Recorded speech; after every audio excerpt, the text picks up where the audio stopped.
Syria's President Bashar al-Assad has accused Kurdish forces of quote-unquote stealing from the Syrian people after an American company inked a contract with Kurdish authorities in northeastern Syria.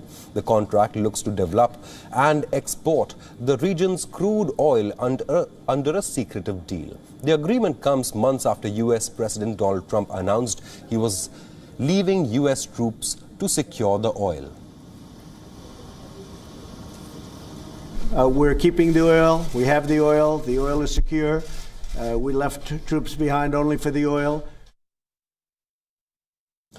A little-known firm led by politically connected former military and diplomatic officials in America is at the center of this development. The company, Delta Crescent Energy, LLC, was incorporated in Delaware a little over a year ago.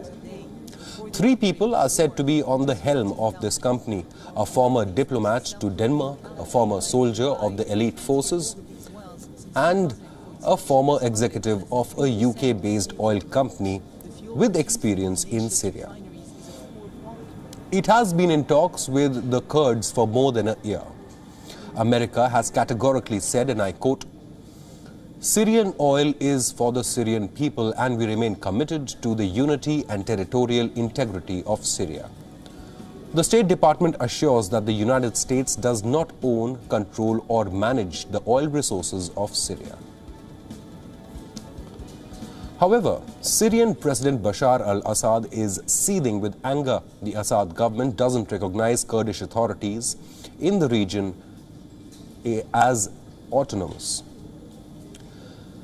Now, here is what Syria will look like with US oil interests operating in the northeast. Washington has long sought control of Syria's oil fields, which are largely concentrated in the northeastern part of the country, that is, under the autonomous administration of North and East Syria, the enclave commonly known as Rojava. Drilling firm Delta Crescent will be operating under the protection of the Kurdish-led Syrian Democratic Forces and the US military. The presence of heavily armored Kurds and US Special Forces will serve as deterrents against Bashar al-Assad's forces backed by Russia.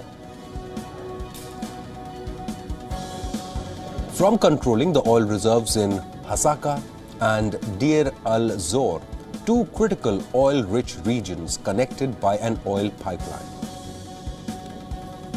Syria's foreign minister calls the deal illegal and accuses the agreement of stealing Syria's crude reserves. He has called it a deal between thieves who are stealing and thieves who are buying. Turkey, which supports Bashar al-Assad's government in Syria, has spoken out as